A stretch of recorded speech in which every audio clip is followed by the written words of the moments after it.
नमस्कार, आप सभी का स्वागत है आपके अपने YouTube channel unique online education में। आज हम लोग हिंदी के व्याकरण में शब्द को पढ़ेंगे। ये हिंदी व्याकरण का एक सबसे ज्यादा जरूरी वाला पार्ट होता है, ठीक है। तो हिंदी व्याकरण में आज हम शब्द को पढ़ेंगे। सबसे पहले देखते हैं कि शब्द कहते किसको है। यहाँ पे देखिए शब्द,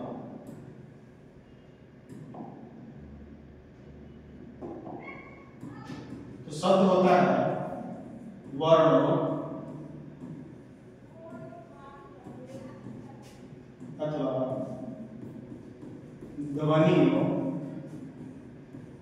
के सार्थक मेल को शब्द कहते हैं।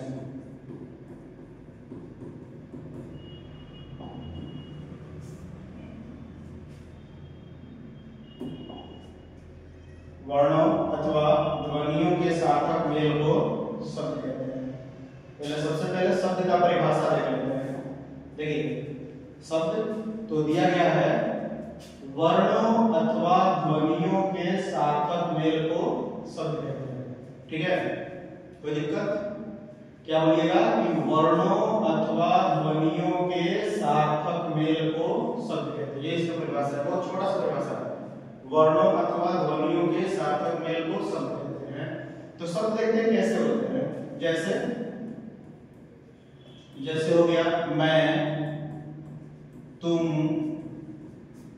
राम, वह इत्यादि। ये जितने भी चीजें हैं सब क्या है? शब्द है, ठीक है। एक बार फिर से देख लीजिएगा, वर्णों अथवा ध्वनियों के सार्थक मेल को शब्द कहते हैं। जैसे मैं, तुम, राम, वह, श्याम, कुत्ता, बिल्ली, जैसे जितना भी होगा ना सब क्या है? सब चीज शब्द है। अब इससे आगे बढ़ेंगे तो हमें पढ़ना है शब्द के भेद। देखिए शब्द के भेद।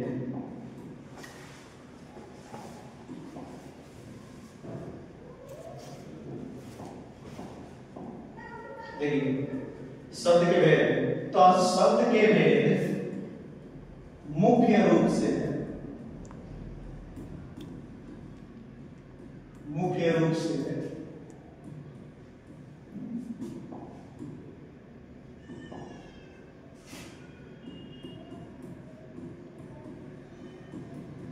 चार होते हैं।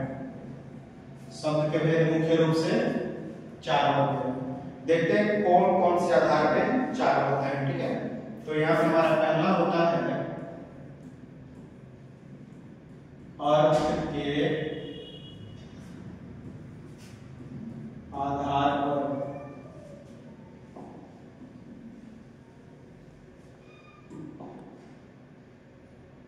ठीक है। दूसरा होता है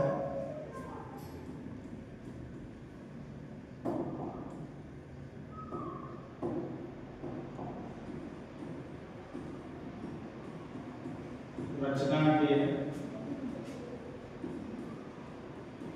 आधार पर।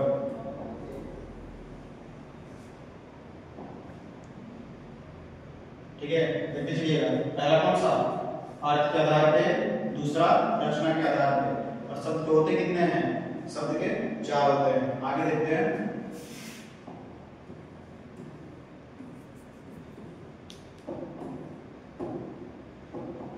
अगला है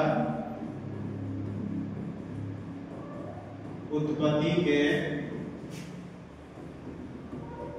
आधार पर।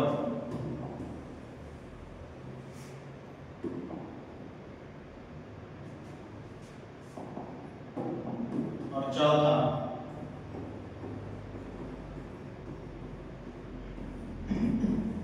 रूपांतरण के आधार पर।